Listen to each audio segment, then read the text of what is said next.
রাজা কৃষ্ণচন্দ্র, আমি এসেছি রে। চোখ খুলে দেখো বাবা। কে কে কে আপনি? আমি স্বামী খটখটানন্দ। আমি জানতে পেরেছি তোর মনে সুখ নেই, তাই তো সেই সুদূর হিমালয় থেকে ছুটে এলাম। ও, আপনি কি করে জানলেন সাধু বাবা? ওরে পাগল ছেলের কথা শোনো। সন্তানের মনের কথা যদি জানতেই না পারি, তাহলে কিসের তপস্যা আর কিসের ধ্যান? কি জেনেছেন সাধু বাবা? 3 দিন ধরে মনে কোনো সুখ খুঁজে পাচ্ছি না, নানান রকম চিন্তায় জর্জরিত হয়ে রয়েছি। তার মধ্যে আজ 3 দিন হলো রানী বাপের বাড়ি গিয়ে রয়েছে। সুখ কি তোর একার? এই মায়ার সংসারে সুখ খুঁজে পাবি কি করি? তোর যে তপস্যার সময় হয়েছে বাবা। শোন, এই পাথরটা ধর। আমি যোগ বলে এই মন্ত্রপুত পাথর পেয়েছি। কাল পূর্ব দিকের নদীর পাড়ে এই মন্ত্রপুত পাথর স্থাপন করবি। আমি চাই তুই নিজে এই পাথরের আরাধনা করিস। তাই ওইখানে এক কুটির বানিয়ে তুই একা থাকবি। একা? আর রানী? সংসারে দুঃখ ছাড়ার কিছুই নেই। তোর আসলে সুখ লুকিয়ে আছে ওই মন্ত্রপুত পাথরে। এই পাথর তোর মনে সুখ ফিরিয়ে আনবে আর এই গোটা রাজ্যে শান্তি বজায় রাখবে। ঠিক আছে বাবা।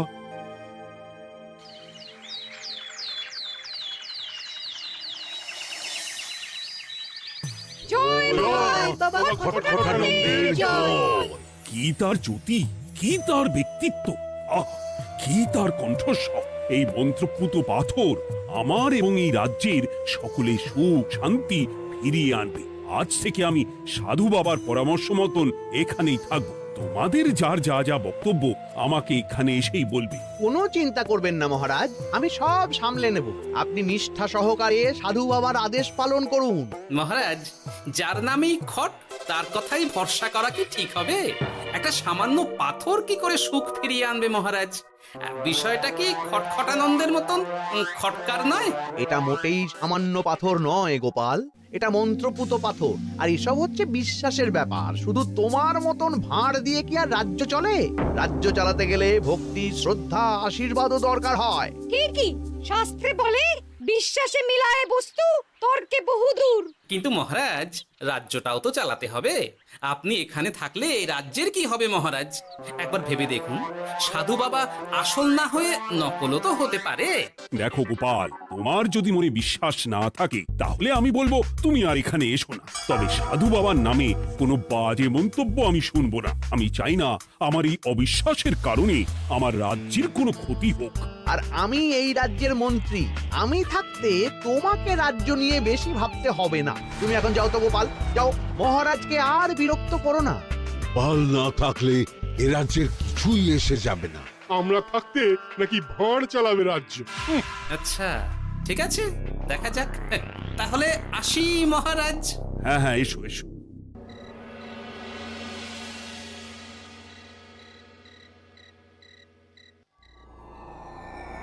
মহারাজ, রানী, তুমি ফিরে এসেছো? এ আমি কি শুনছি মহারাজ? আপনি নাকি প্রাসাদে ফিরবেন না ঠিক করেছেন? হ্যাঁ রানী, তুমি ঠিকই শুনেছো। আমি আর প্রাসাদে ফিরবো না। আমি এখানে থেকে ওই মন্ত্রপুত পাথরের আরাধনা করব। কে না কে এসে আপনাকে বলল আর আপনি প্রাসাদ ছেড়ে এই কুটিরে থাকবেন? আপনার শরীর খারাপ করবে মহারাজ, আপনি ফিরে চলুন। কে না কে নয় রানী, স্বামী খটখটানন্দ খুব বড় সাধু। উনি যোগ বলে আমার দুঃখের কথা জানতে পেরে সেই হিমালয় থেকে ছুটে এসেছেন আমাকে ওই পাথর দিতে। তুমি আমায় ফিরতে জোর করো না রানী। আর আপনার রাজ্য, আপনার প্রজারা, তাদের কি হবে মহারাজ? সে নিয়ে তুমি ভেবো না রানী। আমি এখানে বসেই মন্ত্রীকে দিয়ে সবটা সামলে নেব। তাহলে আমিও আপনার সাথে এখানে থাকবো। আপনাকে ছাড়া আমি প্রাসাদে ফিরবো না। তা হয় না রানী, সাধু বাবা আমাকে একা থাকতে বলেছেন। এসব ধ্যান যোগ আরাধনা একা করতে হয়। গোপাল সবটা জানে মহারাজ। আহ, আমার সামনেও নাম করবে না রানী। গোপালের কত বড় সাহস তুমি ভাবো একবার। ও বলে সাধু বাবা ভণ্ডও হতে পারে। আমার তখন ইচ্ছা করছিল ওর মাথার যে কটা চুল আছে সেটাও ছিঁড়ে নিতে। না, আমি আর গোপালের মুখ দেখতে চাই না। আপনি উত্তেজিত হবেন না মহারাজ, আপনি বিশ্রাম করুন, আমি আবার কাল আসবো।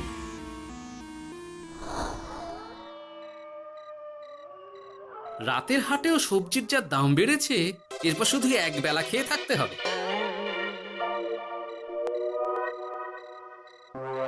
কি হে ভোলা, বাড়ি না গিয়ে এখানে বসে আছো কেন? দুঃখের কথা কি আর বলবো তোমায় গোপাল দাদা। বলোই না, শুনে দেখি। সামনে বর্ষা আসছে, বাড়ির ছাদটাও মেরামত না করলেই নয়, কিন্তু আমার কাছে তো এখন এত টাকা নেই।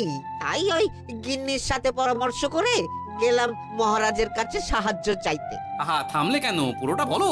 কি আর বলবো গোপাল দাদা, মহারাজের উত্তর শুনে আমি তো অবাক। সবই তো বুঝলাম ভোলা, কিন্তু আমার যে কিছুই করার নেই। সাধু বাবা বলেছেন আজ থেকেই রাজ্যের সব সুখ দুঃখের দায়িত্ব ওই মন্ত্রপুত পাথরে। তুমি চিন্তা করো না, এক কাজ করো, তোমার সমস্যার কথা গিয়ে ওই মন্ত্রপুত পাথরের কাছে জানাও। আর তোমরাও আজ থেকে তোমাদের যা চাওয়া পাওয়া আছে সব গিয়ে ওই পাথরকে জানাবে। যা করার পাথরই করবেন। একবার যদি ওই সাধুকে হাতের কাছে পাই না, তাহলে ওই পাথর দিয়েই বেটার মাথা ফাটাব। কিছু বললে গোপাল দাদা? না, কিছু বলিনি। যাও, তুমি বাড়ি যাও, চিন্তা করো না, দেখি কি করা যায়।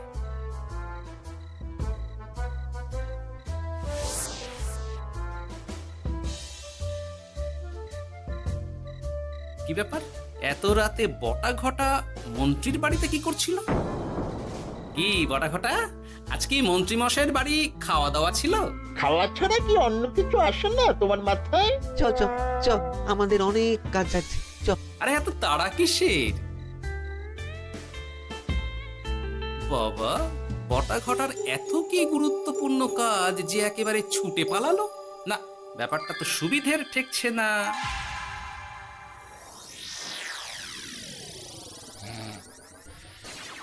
রাজা কৃষ্ণচন্দ্র, ওঠ বাবা, আমি এসেছি। সাধু বাবা, আপনি এসেছেন? কেমন আছিস বাবা? ভালো আছি বাবা, তবে মনে এখনো পুরোপুরি সুখ খুঁজে পাইনি। সুখ কি তোর একার? কি করে সুখ পাবি বাবা? এখনো তো তুই তোর সব আসক্তি থেকে মুক্ত হতে পারিসনি। আর কি কি করতে হবে আমায় বলে দিন বাবা। একটা কাজ বলবো, করতে পারবি? বলুন বাবা, আপনি যা বলবেন আমি তাই করব। এই রাজপাট তুই ছেড়ে দে, এসব থেকে নিজেকে মুক্ত করে তুই তোর সাধনায় মন দে, দেখবি তার ফল তুই পাবি। কিন্তু তাহলে রাজ্যের কি হবে? কে দেখবে সাধু বাবা? কেন, তোর মন্ত্রী? ওর থেকে ভালো লোক তুই আর পাবি না।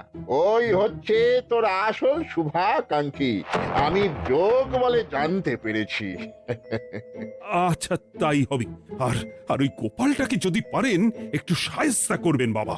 ওই তুচ্ছ গোপালকে নিয়ে তুই চিন্তিত হোস না, ওরে বুড়ি মন্ত্রী মশাই ফাটাবে। তুই যা, ঘুমো।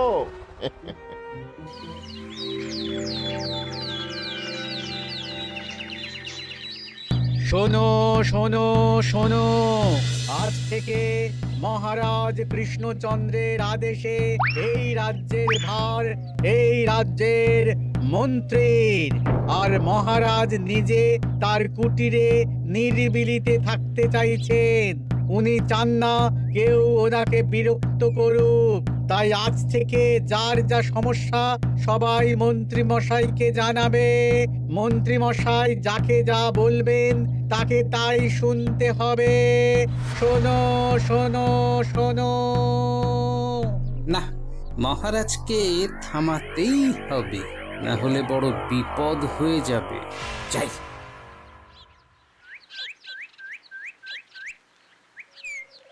মহারাজ, এই ভুল আপনি করবেন না। মন্ত্রীর হাতে রাজ্যের ভার দিলে রাজ্যের সর্বনাশ হবে মহারাজ। দেখো গোপাল, আমি যেটা করেছি সেটা ঠিক বুঝেই করেছি। আমার সিদ্ধান্ত আর বদলাবে না।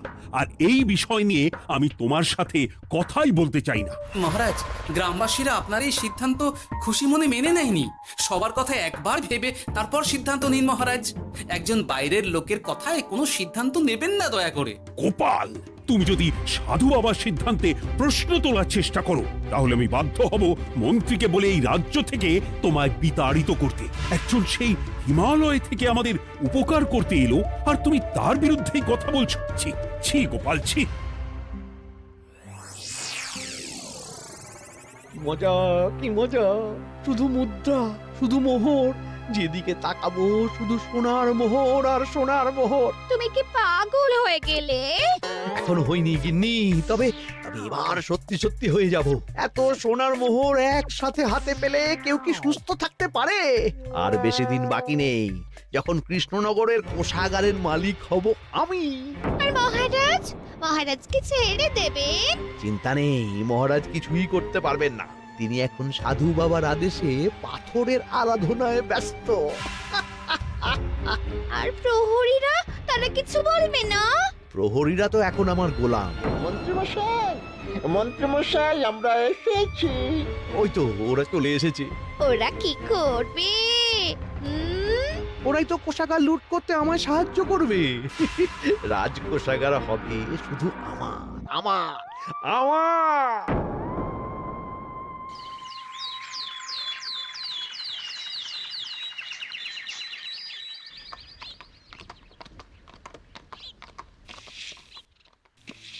গোপাল, রানীমা, আপনি আমায় ডেকে পাঠালেই তো পারতেন। রাজ্যটার যে কি হবে গোপাল? মহারাজের উদাসীনতায় মন্ত্রী তো সব লুটে পুটে একাকার করে ছাড়বে। তুমি কিছু একটা করো গোপাল। সে তো আমিও বুঝতে পারছি রানীমা, কিন্তু হাজার চেষ্টা করে ও মহারাজকে বোঝাতে পারছি না। মহারাজ সাধু বাবার পাল্লায় পড়ে আর কিছুই বুঝতে চাইছেন না। এই রাজ্য আর মহারাজকে একমাত্র রক্ষা করতে পারবে তুমি গোপাল। কিছু একটা করো। কি হয়েছে, তোমরা হট্টগোল করছো কেন? তুমি আর একটা বিহিত করো গোপাল দাদা, আমরা তো আর থাকতে পারছি না। তুমি এর আগে বিহিত করো গোপাল। আচ্ছা, কি হয়েছে বলবে তো? মন্ত্রী মশাই সবার কাছ থেকে অগ্রিম কর চেয়েছে। সে প্রহরী পাঠিয়ে সবার বাড়ি বাড়ি বলে এসেছে দুদিনের মধ্যে অগ্রিম কর না দিলে সবাইকে ধরে কারাগারে ভরে দেবে। একে তো আমরা কোনো সাহায্য পাচ্ছি না, তার উপর আবার এই জুলুম কি করে মেনে নেব বলো তো গোপাল দাদা? আমাদের বাঁচাও গোপাল দাদা, আমাদের বাঁচাও, না হলে এই মন্ত্রীর জুলুমে আমরা সবাই মারা যাব। হ্যাঁ গোপাল, তুমি পারবে। কিছু একটা করো গোপাল, এই রাজ্যটাকে বাঁচাও। না, আর নয়, এবার এর একটা বিহিত করতেই হবে। শোনো, তোমরা সব নিজের নিজের বাড়ি যাও, আমি দেখছি কি করা যায়। মন্ত্রী দুদিনের মধ্যে কর চাইছে কেন? ওর আসল উদ্দেশ্য কি? না, বিষয়টার খোঁজ নিতে হচ্ছে। পুটি, এই পুটি। গোপাল দাদু, তুমি? শোন, একটা কাজ আছে বুঝলি, বটা ঘটার উপর নজর রাখতে হবে। পারবি তো? হ্যাঁ হ্যাঁ দাদু, এটা আর কি এমন কাজ? এই তোর হাতে ওটা কি রে? ও এটা পুতুল, বাবা এনে দিয়েছে। পাথরটা খুব চেনা চেনা লাগছে, কোথায় যেন দেখেছি। কোথায়? রে, সাধু বাবার দেওয়া পাথর। আরে এটা একই পাথর মনে হচ্ছে। এই তোর বাবা এটা কোথায় পেয়েছে রে? তা তো জানি না, তবে শুনেছি পাশের গ্রামে। বাহ, পাথরগুলো দেখতে তো খুব সুন্দর। এই সব পাথর তোমার? আজ্ঞে হ্যাঁ, আমি এই পাথরের মূর্তি বানাই। এই পাথর কি তুমি বিক্রি করো? না না, শুধু পাথর তো বিক্রি করি না। এটা কি? ও ওটা ওটা আমি আমার সব পাথরের একটা চিহ্ন দিয়ে রাখি। এতে বোঝা যায় যে এই পাথরের মূর্তি আমার তৈরি। বাহ, চমৎকার কাজ করেছো। তোমাকে যে কি বলে ধন্যবাদ দেব তুমি জানো না। কৃষ্ণনগরের কত বড় উপকার তুমি করলে। গোপাল দাদু, ও গোপাল দাদু, গোপাল দাদু, গোপাল দাদু। কি ব্যাপার, এত সকাল সকাল ভালো খবর এনেছিস মনে হচ্ছে? শুধু ভালো নয় দাদু, একেবারে গরম খবর। দাদু, রহস্য আমরা ফাঁস করে ফেলেছি দাদু। বলিস কি রে? শুনি শুনি। কাল রাতে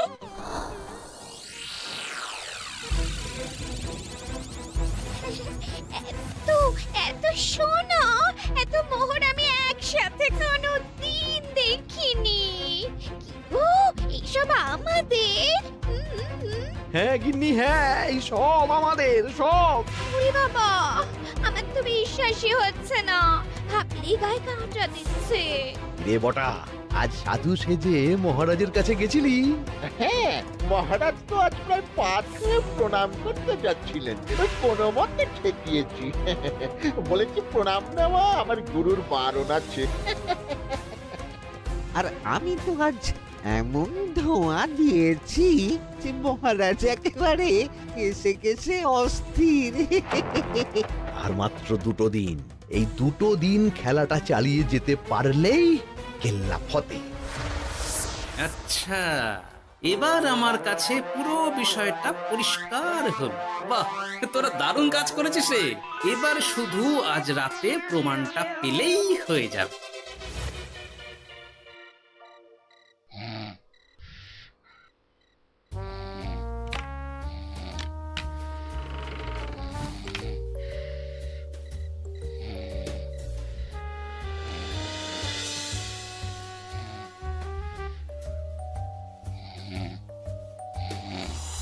এই তো একে একে 2 মিলে যাচ্ছে। বাবা বাবা বাবা, এবার খেলা জমবে।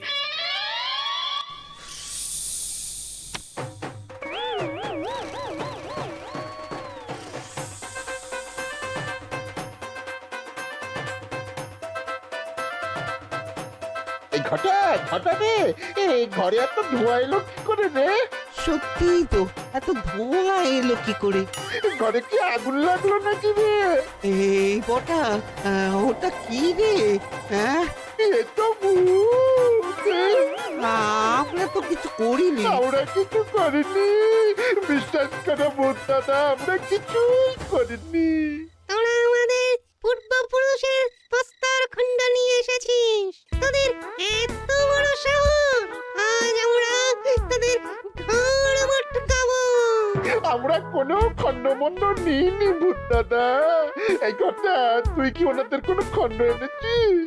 না না না না না, আমি তো অমন কিছু আনিনি। আমার মনে হয় ওই আপনাদের কোথাও একটা ভুল হচ্ছে।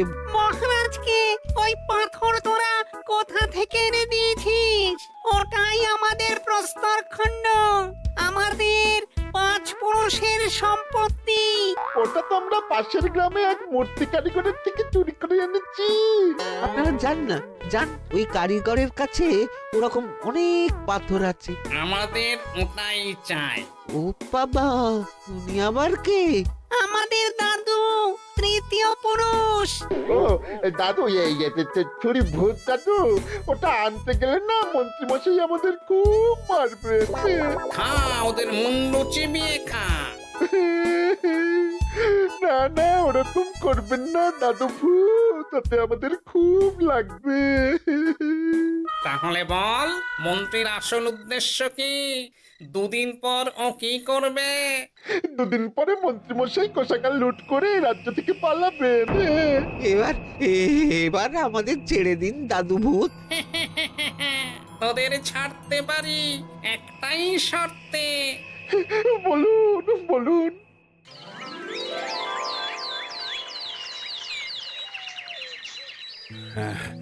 রাজ্যের পরিস্থিতি কি? প্রজারা সবাই ভালো আছে তো? হ্যাঁ মহারাজ, সেসব নিয়ে আপনি একদম চিন্তা করবেন না। বাবা, আপনি এসেছেন? হরে কৃষ্ণচন্দ্র, একটা কথা তোকে না বলে আর থাকতে পারলাম না। এটা আবার কে রে? বলুন বাবা। এই মন্ত্রীকে এই রাজ্যের দায়িত্ব দিতে বলে আমি বড় ভুল করেছিলাম।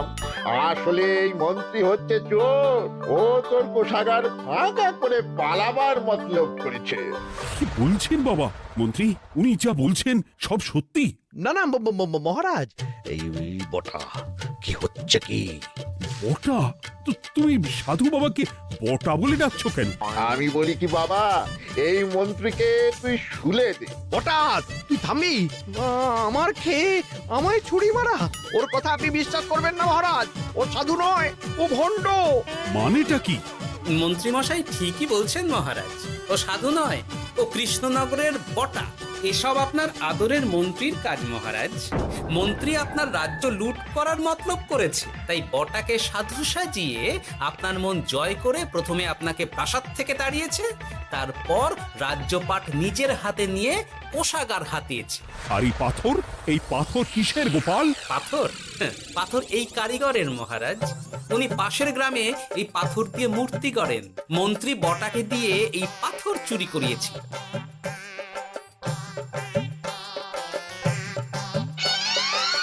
ওই পাথর আমার মহারাজ।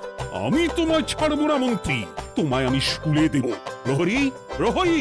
কেউ আসবে না মহারাজ। প্রহরীরা এখন আমার কথা ছাড়া আর কারোর কথা শুনবে না। আমি এখন আপনাদের সামনে দিয়ে আপনার কোষাগার নিয়ে চলে যাব, আর আপনারা শুধু দাঁড়িয়ে দাঁড়িয়ে দেখবেন। রে ন্যাপলা পুঁটি গুলটে, মন্ত্রীকে বেঁধে ফেল। এত সোজা নয় গোপাল, দেখবে? প্রহরী, প্রহরী! চেঁচান চেঁচান, আরো জোরে চেঁচান, কিন্তু ফল হবে না। আপনার প্রহরীরা সব গ্রামবাসীর হাতে বন্দী। আমায় ছেড়ে দিন মহারাজ, আমার ভুল হয়ে গেছে। এমন ভুল আমি আর করবো না মহারাজ, আমায় ছেড়ে দিন। ছেড়ে দেব? তোমার ব্যবস্থা আমি করছি। কিন্তু গোপাল, আমার মনের সুখের কি হবে? আমি কি আর সুখী হতে পারবো না? কেন পারবেন না মহারাজ? রাজার আসল সুখ তো তার প্রজার সুখে। একদম ঠিক কথা বলেছে গোপাল। প্রজার সুখেই রাজার সুখ।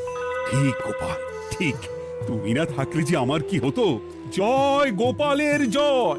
জয় গোপালের জয়।